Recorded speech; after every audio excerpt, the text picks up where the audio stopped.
Let's talk about Nick Sorensen now. Do you think the Niners will fire him? I mean, we got 6 games left. Assuming this keeps going the way it's been going, what do you think they'll fire him? And who do you think would be a good replacement if they do? Yes, I do think they'll fire him. I mean, Shanahan was saying, I've never seen worse tackling in the first half of a game than I saw. That's not a ringing endorsement for Nick Sorensen. Why don't you buy a house here? I would say Sorensen is going to be gone. And as far as, why, I mean, I don't know. I believe the issue's more players than scheme, but I mean, where's the creativity? Where's the changes? Where's the adjustments? I don't see any adjustments. And then you look at their fourth quarter scoring, they're coming out in games and they're giving up enough points in the first quarter to be like a defense that gives up like 14 a game, which is great. But by the time they get to the fourth quarter, Grant, they're like a defense that's given up 35 a game, and that's not even good. So, yeah, I think Sorensen is out. As far as who's next, do they want to keep their wide 9 with Kasarik? They probably do. So it's probably got to be somebody who is willing to inherit their D-line coach. I don't know who it would be. It would have to be, the guy that would make a lot of sense would be Jim Schwartz, because he runs the wide 9 and has had a lot of success running the wide 9. So if they want to keep their front, they got to go to a defensive coordinator that kind of embraces the wide 9. And I don't have a catalog of guys up top of my head, but I know Schwartz is one of them. And I don't know that Kyle Shanahan and Schwartz are buddies or anything. So I don't know that that's viable, but he would be an accomplished guy who does like the wide 9. They could try to bring back Robert Saleh, although I'm not sure that the Niners will be Robert Saleh's first choice. They could try to bring in Jeff Ulbrich. It seems like they were interested in bringing him in this past year, and the Jets said no way. Although it's not like Jeff Ulbrich's doing a great job with the Jets right now as the interim head coach. I don't know how good of a defensive coach he is, but I know that he and Kyle were on the same staff in Atlanta, so they know each other. And he's an ex-Niner. And he's from Santa Clara, I think. I don't know about that. He played at Hawaii. He was a good Niner. Okay. He knows the Yorks, and a lot of these things are factors that we don't even consider. But yeah, I mean, I think Ulbrich is he would be on the short list.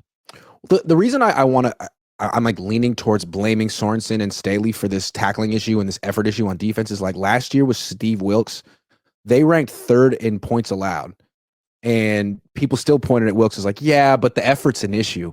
And that's a reflection of him. They're not buying in, right? We said that all the time. They're not bought in. Look at the way they're jogging around the field. You can't have that. That's a fireable offense. Well, I mean, that's like true even more now. I mean, the effort is even worse now. Fred Warner's missing tackles. Nick Bosa's missing tackles. Like, your best players are the biggest defenders. So, I don't know. Doesn't speak well. Like you said, don't buy a house right now, Nick. No, and also, I mean, I got to see a lot more urgency from this 49er organization across the board. I mean, give you an example. The Lions today cut James Houston the 4th. He's a pretty good pass rusher, all right? He's a better pass rusher for sure than Robert Beal. But are they going to cut Robert Beal and sign him? No, they're going to stay with Robert Beal. So it's like they're kind of in this mode now where I don't want to say they're kind of throwing their hands up, but they're no longer in this we're building and we're going to turn over every stone looking for incremental improvement until we have the kind of team we want. It's like, all right, we're going to draft, we're going to sign guys, we're going to go to camp, and then we're just going to kind of fill in around it. And it's like, Sam Aquinu is a nice player for them. They signed him last year right around now. And they put him on the practice squad. He didn't play, but now he's been a good player for them this year. So all I would say is keep going. I mean, don't quit. I mean, you got guys who are failing. You're not getting anything out of Robert Beal. You should be absolutely aggressively looking for a roster replacement. You only have 4 or 5 defensive ends on a team. Your defensive ends are your ability to speed up the other team's quarterback. If Beal hasn't done anything as far as pressures, sacks, hurries, quarterback hits, and it's week 12, it's time for him to go, and it's time to go get somebody else who can do it.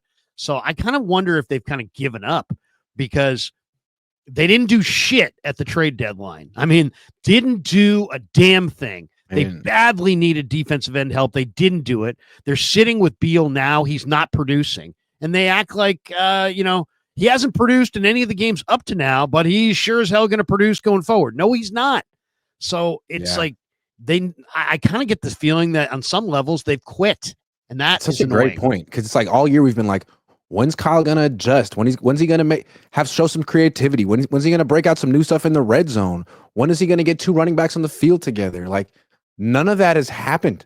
There has been no, like, it seems like we have more of like a drive to fix this, to get this season going than Kyle does. It's almost like Kyle looked at Christian McCaffrey going down and not being himself, and him being like, well, we're screwed.